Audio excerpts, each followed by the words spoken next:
Now we are transitioning from Kyoto back to Beijing. My notes say December 9th. The actual flight happened on December 8th. Just like the next sentence, it's hard to be precise when these dates are being translated between Boston time and Chinese time. Anyway, travel is never predictable, even when perfectly planned. We left our lovely space in the very well-located and very Japanese Mitsui Garden Hotel Kyoto Shinmachi Bete to board a Juneo Air flight to Beijing. The flight was to leave at 1 p.m. The Kyoto bullet train was amazing and got us there very quickly. The Juneo desks were all crowded with people. We got in a short line, but the rest of the crowds had all checked in and gone to the plane, and we were still there in line.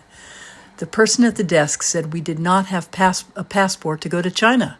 She had our passports in hand and kept insisting this, calling over to others to confirm. Since this was a Chinese airline, I can imagine she would not want to make mistakes. And we certainly didn't want to get on the wrong side of China at so early in our relationship.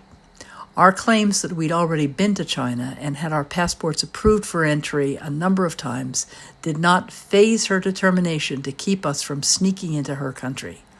When she brought over the fifth person after about 45 minutes as the clock ticked toward takeoff, that person flipped to the last page on the passport and saw our passports stamped for China. She was totally mortified. She insisted on putting our luggage quickly into the system, changing our seats to put us near the front and racing us through the terminal, including some staff-only passageways, where airline officials looked at us in shock. She was walking us to the front of the line to get us boarded and not leaving until we were securely on the plane.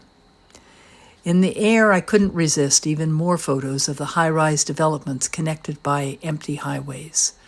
When we arrived in the Beijing airport, there was no doubt we'd arrived in a very proud, very communist country. Before, we had been brought in via bus to get to the Viking ship, so we had seen none of this. This was a new airport with a lot of flashy stuff. It was evening by the time we got our bags and got a driver who would get us to the Orchid Hotel. Ron believes he paid the handler to get us and overcharged us. That's the driver. It took at least an hour to get to Beijing, and then he tracked through the city to find the hutong for our hotel.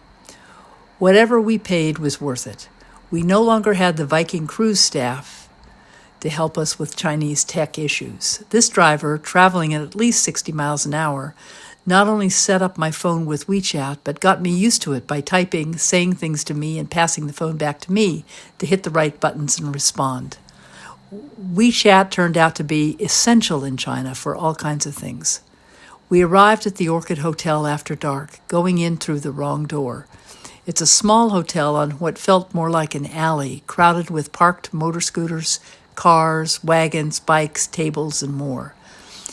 But his car got through, dropped us off, and we checked in.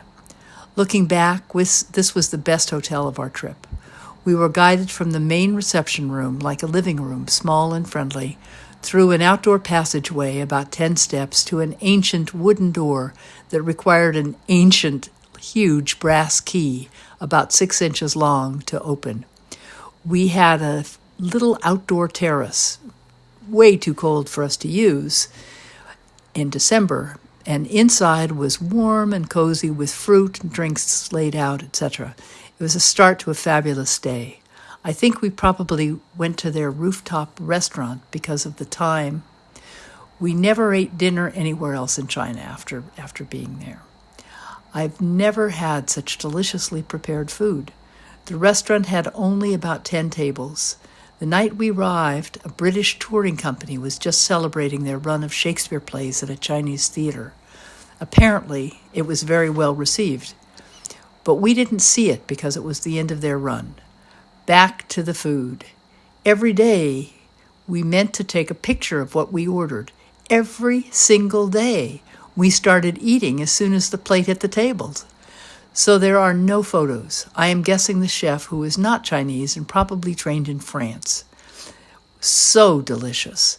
And over the days, we got to know individually the wonderful staff who always gave us great advice and assistance. 65 Bao Chao Hu Tonk Dong Cheng Ki Bei Jingxi, China. I highly recommend it. The Orchid Hotel.